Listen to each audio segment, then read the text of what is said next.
Selamat sore adik-adik. Senang ya kita mau ibadah Paskah di hari kebangkitan Tuhan Yesus kita.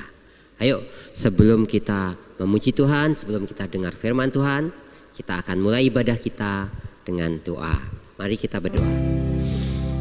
Bapa kami yang di surga, Bapa yang baik, Tuhan yang telah menaruh puji-pujian dalam mulut kami, Tuhan yang telah memberikan kepada mulut bayi dan anak-anak yang sedang menyusu dan juga anak-anak kecil Tuhan. Kami bersuka cita Tuhan, kekuatan telah Kau berikan kepada kami sedari kami kecil. Bapa di surga, terima kasih buat pengorbanan-Mu. Terima kasih Tuhan Yesus untuk janji-Mu. Sekarang kami mau beribadah, kami mau bersuka cita Tuhan. Kami mau muji-muji nama-Mu. Tuhan, kami bersuka cita karena Engkau telah menang atas segala dosa, Engkau telah menang atas segala kesulitan kami ya Bapa. Terima kasih Bapa di surga, kami siap memuji-muji nama-Mu. Kami mau bersyukur, kami mau bersorak dengan sukacita. Dalam berkat nama Tuhan Yesus Kristus kami berdoa. Haleluya, amin. Yuk adik-adik, sekarang kita mau memuji Tuhan. Silahkan Kak. Nah adik-adik, tadi kita sudah berdoa ya. Kita sudah minta penyertaan Tuhan selama ibadah ini. Kita sekarang mau memuji Tuhan, kita mau menyenangkan hati Tuhan. Kita ini adalah umat pemenang, ya. Kita sudah dimenangkan oleh Tuhan dari maut dengan Tuhan Yesus bangkit untuk kita. Kita memujikan lagu ini ya adik-adik. Siap Kak? Siap Kak? Kita pujikan sama-sama ya sambil bangkit berdiri. Kitalah umat pemenang, kita umat pemuji, kita anak perjanjian, Yesuslah bangkit kalahkan maut. Bangkit dia lahir baru, dalam kuasa darahnya, jadi ahli warisnya. Anak Allah, hey, anak Allah, hey, anak Allah, hey, anak Allah, hey, hey, hey. Ya, seru ya. Kalian tadi sudah dipanggil loh sama kakak-kakak. Ada Kak Aisel, ada Kak Mika. Ayo tetap semangat lagi ya. Kitalah umat pemenang, kitalah umat pemuji ya. Tetap semangat ya Kak. Kitalah umat pemenang, kita umat pemuji, kita anak perjanjian, Yesuslah bangkit kalahkan maut. Bangkit dia lahir baru, dalam kuasa darahnya, jadi ahli warisnya.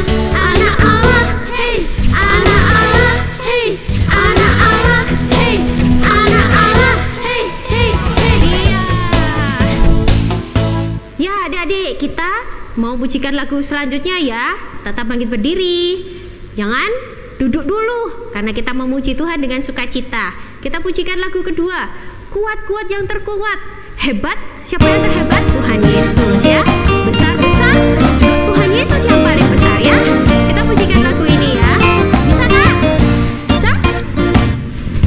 Kuat-kuat yang terkuat, hebat-hebat yang terhebat, besar-besar yang terbesar, itulah Tuhan Yesusku. Yesus yang terkuat, Yesus yang terhebat, Yesus yang terbesar-besar, tiada tandingannya. Siapa Kak yang paling kuat? Tuhan Yesus. Siapa yang paling hebat? Yesus. Dan siapa yang paling besar? Tuhan Yesus. Kuat-kuat yang terkuat, hebat-hebat yang terhebat, besar-besar yang terbesar, itulah Tuhan Yesusku. Yesus yang terkuat, Yesus yang terhebat, Yesus yang terbesar-besar, tiada tandingannya. Yesus yang terkuat, Yesus yang terhebat, Yesus yang terbesar-besar, tiada tandingannya. Nah, adik-adik masih tetap bersemangat ya. Jangan capek dulu. Kita tetap mau memuji Tuhan, kita mau tetap bangkit berdiri bersama teman-teman kita di sini. Kak Axel sudah capek belum? Belum. belum? Kak Mika sudah capek belum? Iya, kita mau pujikan lagu berikutnya ya. Tiada berkesudahan kasih setia Tuhan. Kita harus merasakan bahwa apa? Tuhan Yesus itu baik pada kita setiap hari. Ya, jadi jangan takut bahwa Tuhan itu sungguh baik buat kita. Kita pujikan lagu ini ya. Pakai gerakan ya Kak? Pakai gerakan ya. Yang di rumah juga.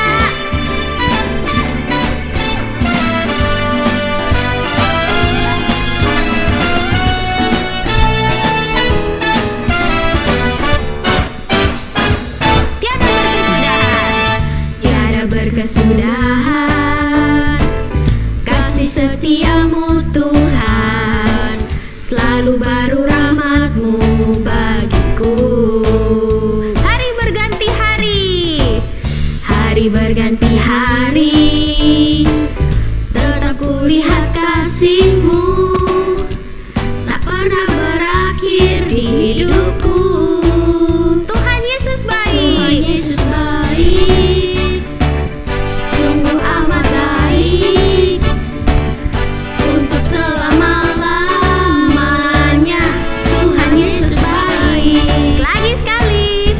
Tuhan Yesus baik, sungguh amat baik, untuk selama-lamanya. Tuhan Yesus baik. Bisa nggak gerakannya Kak? Bisa. Sama-sama ya. Lagi sekali ya. Tiada berkesudahan kasih setiamu Tuhan, selalu baru rahmat-Mu bagiku. Hari berganti hari, Hari berganti hari, tetap kulihat kasih-Mu, tak pernah berakhir di hidupku. Tuhan Yesus baik, sungguh amat baik, untuk selama-lamanya. Tuhan Yesus baik, Tuhan Yesus baik. Tuhan Yesus baik, sungguh amat baik, untuk selama-lamanya. Tuhan Yesus baik. Ya, Tuhan Yesus tuh baik ya.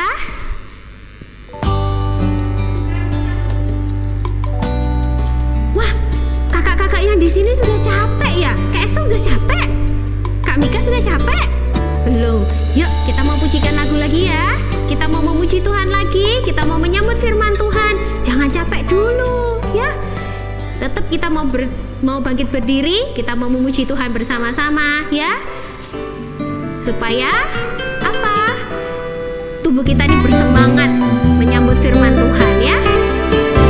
Dalam hidup ini yang terutama adalah Tuhan Yesus ya. Yang terutama di dalam hidup ini, meninggikan nama Yesus. Yang terutama di dalam hidup ini, memuliakan namanya. Haleluya, haleluya, haleluya. Saya mau cinta Yesus. Haleluya, haleluya, saya mau cinta Yesus.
mengambil sikap yang baik.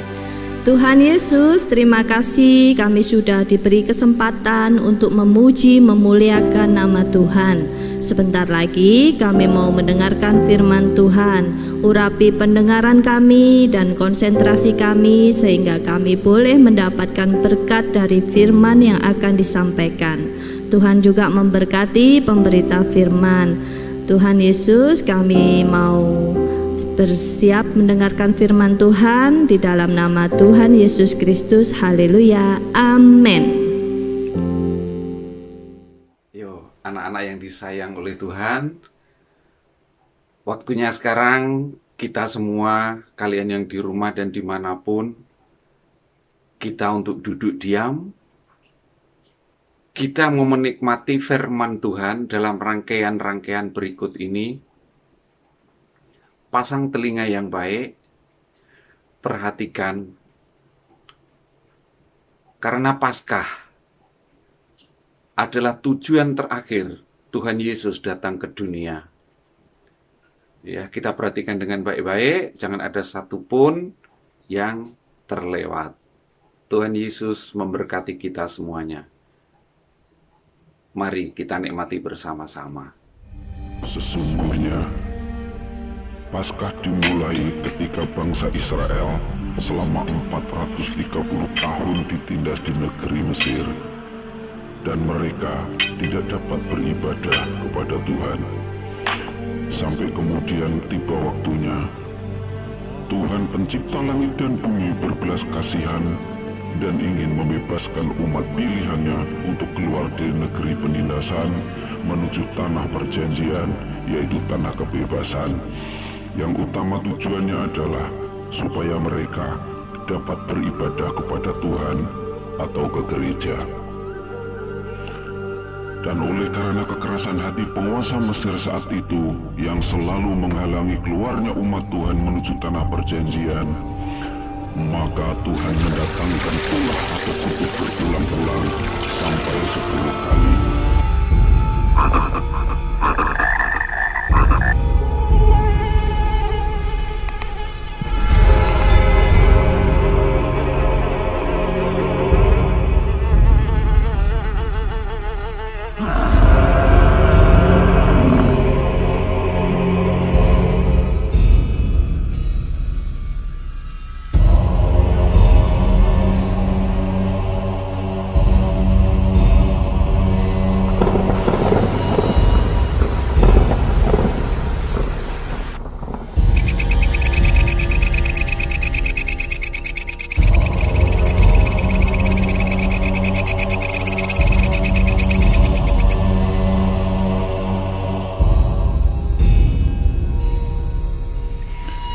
Dan tibalah tulah yang ke-10 adalah kematian setiap anak sulung, setiap orang, setiap keluarga, dan juga setiap binatang, kecuali setiap rumah yang pada ambang pintu atas dan kedua tiang pintunya dioles atau disalut dengan darah anak kambing domba. Bangsa Israel melakukan perintah itu. Dan ketika tulah itu datang, bangsa Israel selamat, dan Tuhan menuntun mereka keluar dari negeri penindasan.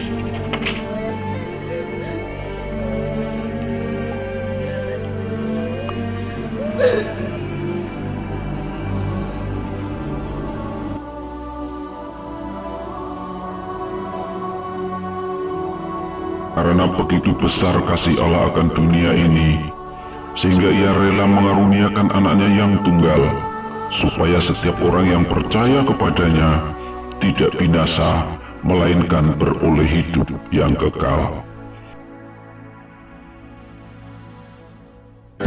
Karya Tuhan Yesus terbesar bagi kita adalah ketika ia menyerahkan dirinya di kayu salib dengan mencurahkan darahnya untuk menjadi korban penebusan dosa untuk semua manusia, baik manusia dewasa, manusia remaja, dan juga manusia anak-anak di seluruh muka bumi ini.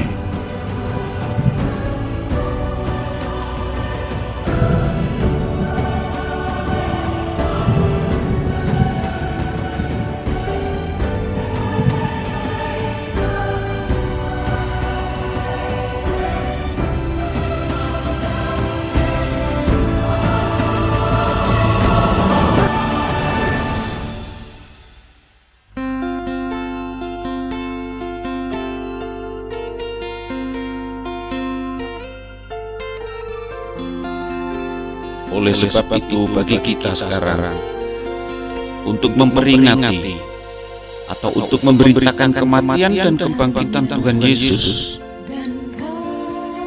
diadakan sakramen perjamuan suci atau perjamuan kudus dengan cara makan roti yang kita percaya adalah benar-benar tubuh Tuhan, dan minum anggur kicauan yang adalah benar-benar darah Tuhan Yesus.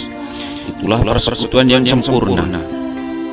Kita ada di dalam Dia, yaitu Yesus, dan Dia, Yesus itu, ada di dalam kita.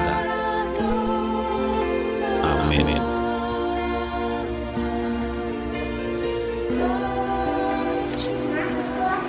Ini namanya perjamuan suci. Perjamuan suci itu apa ya? Mama kok kurang jelas ya. Lebih baik tanya sama yang ngerti yuk. Kalau gitu kita tanya Kungkung aja yuk. Ya boleh, Kungkung pasti ngerti ya kan? Iya. Yuk tanya Kungkung yuk. Yuk.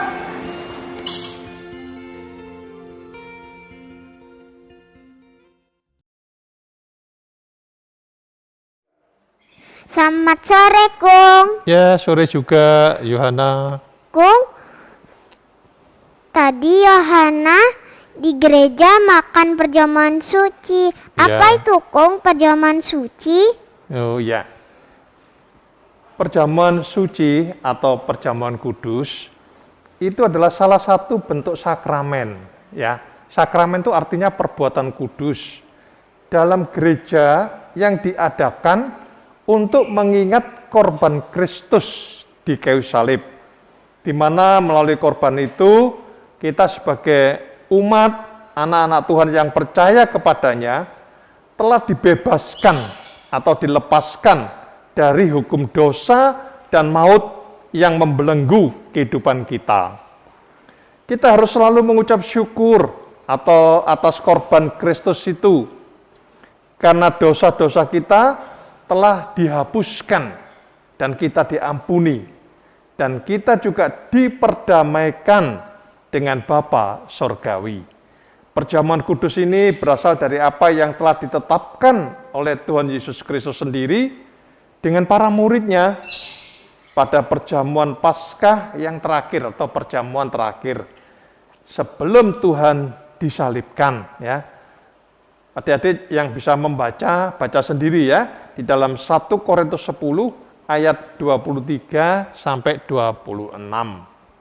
Ya, ada lagi yang ditanyakan, Yohana?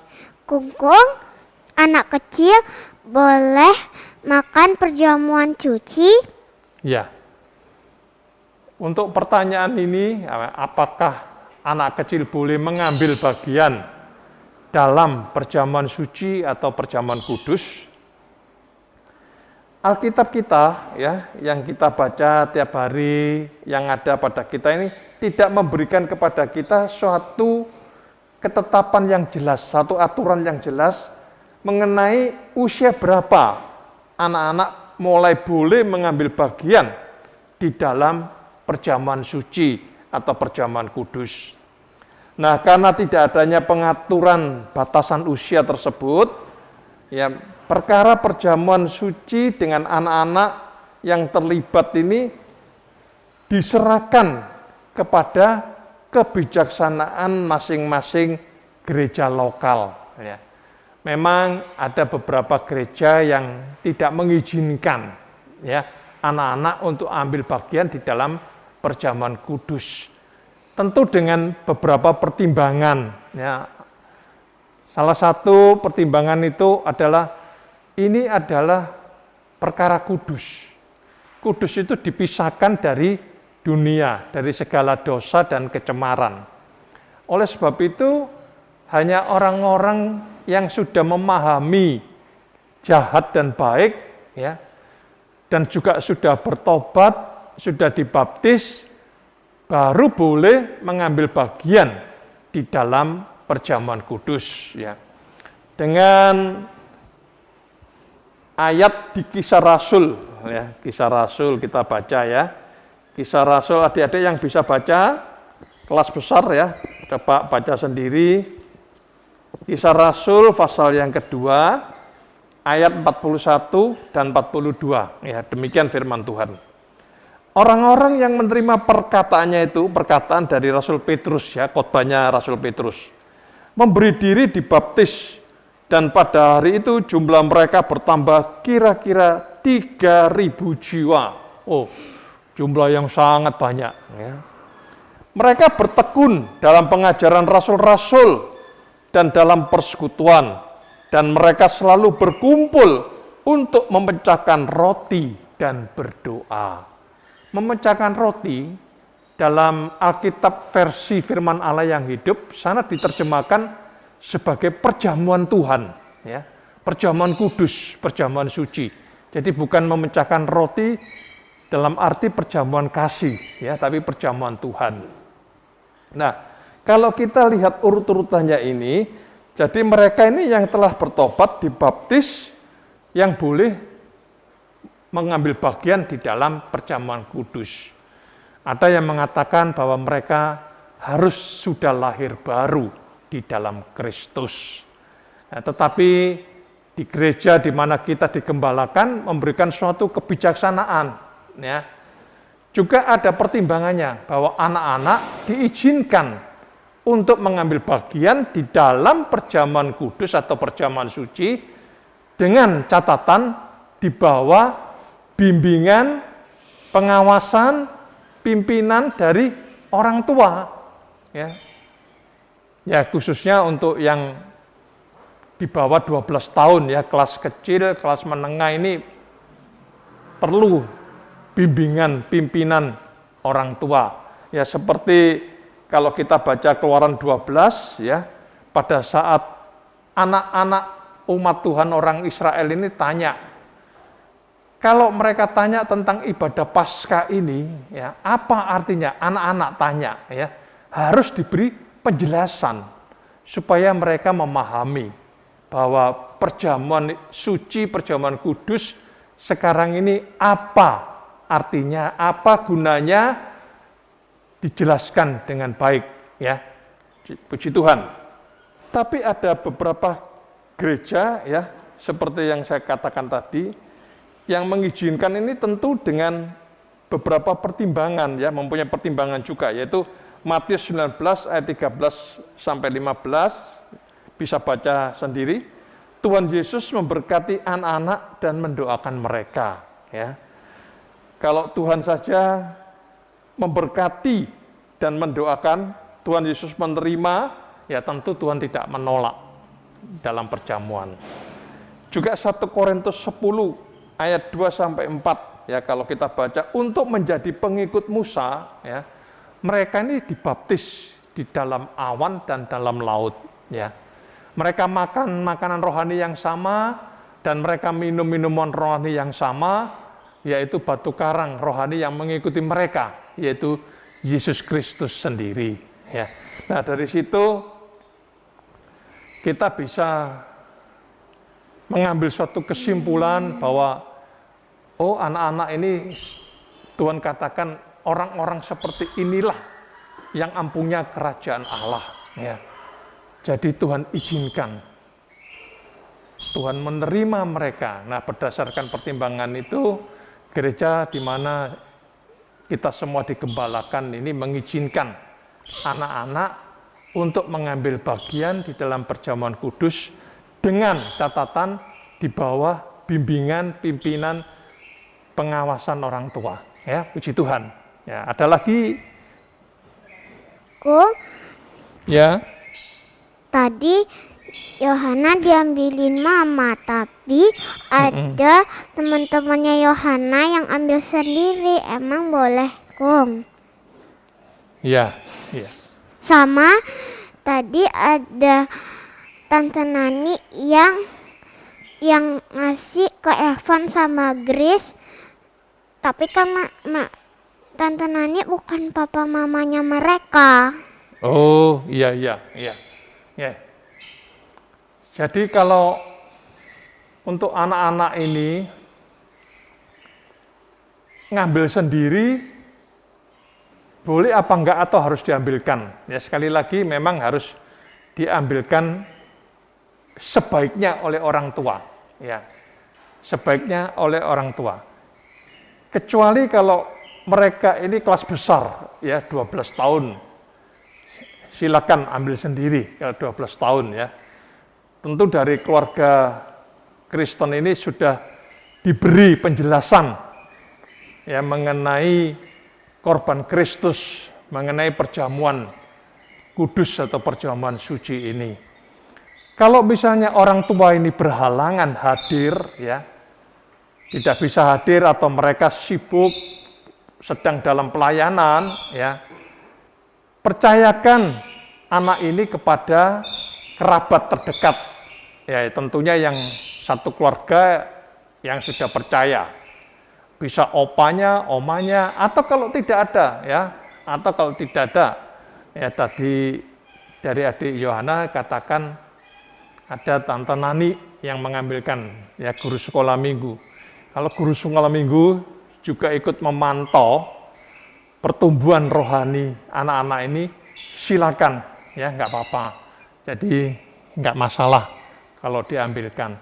Tapi yang penting ada waktu bagi keluarga ini untuk memberikan penjelasan ya mengenai perjamuan, mengenai korban Kristus di kayu salib ini. Ya, puji Tuhan, ya Tuhan Yesus memberkati. Terima kasih, Kong. Sama-sama. Terima kasih juga. Sampai jumpa. Jumpa juga.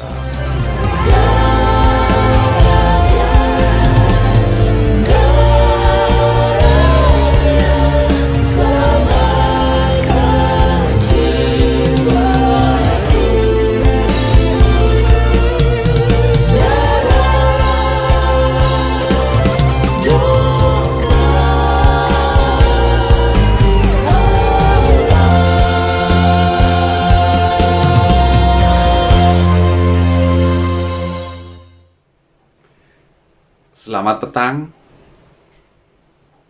Kami dari Divisi Sekolah Minggu mengaturkan selamat Paskah kepada Bapak dan Ibu Gembala, kepada Papa, Mama, kepada kakak dan saudara-saudara semuanya. Biarlah kiranya damai sejahtera Allah di dalam Yesus Kristus memberkati kita semuanya. Amin.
Ya, kita mau dengarkan pengumuman juara lomba hias telur, juara 1, 2, dan 3. Siap?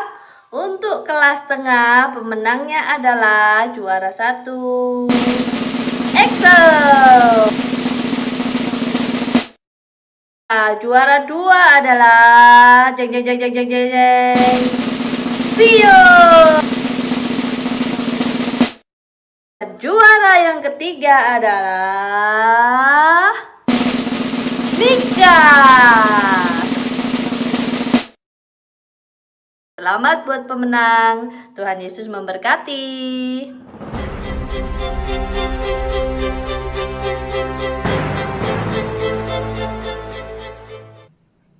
Halo, untuk kelas besar, juara lomba menghias telur Paskah tahun ini adalah juara yang ketiga, Wahyu. Selamat Wahyu. Yang berikutnya, juara kedua adalah Luri. Dan juara pertama adalah George Luther King. Selamat kepada semuanya, baik juara 1, 2 maupun 3, semuanya bagus-bagus. Hanya sedikit sekali selisihnya ya dari antara juara 1, 2, dan 3. Biarlah kiranya nanti ke depan dalam lomba-lomba selanjutnya kalian lebih giat lagi. Kita bersukaria, kita semua menikmati. Puji Tuhan. Selamat sekali lagi kepada para juara. Untuk yang lain, Tuhan juga berkati. Seperti juga memberkati teman-teman kalian para juara. Ya, sampai jumpa. Anak-anak, cucu-cucuku sekalian, selamat Hari Paskah. Kiranya kemenangan Paskah ini menjadi berkat bagi sekalian. Mari kita akan sama-sama bangkit berdiri untuk doa berkat. Izinkan hamba-Mu ya Tuhan, angkat tangan ke hadapan hadirat Tuhan. Izinkan pula hamba-Mu mengucapkan kata-kata berkat imam. Sekarang arahkan hati dan jiwa-Mu pada Tuhan. Arahkan pandanganmu pada Tuhan, arahkan pikiranmu pada Tuhan, arahkan pula telingamu pada Tuhan. Angkat hati dan jiwamu, angkat wajahmu, angkat kedua tanganmu, terimalah berkat Tuhan. Tuhan memberkati engkau dan melindungi engkau. Tuhan menyinari engkau dengan wajahnya dan memberi engkau kasih karunia. Tuhan menghadapkan wajahnya kepadamu dan memberi engkau damai sejahtera berlimpah-limpah dalam berkat Bapa dan Anak dan Roh Kudus, nama di atas segala nama, Kristus Yesus Tuhan. Yang percaya bersama saya katakan amin.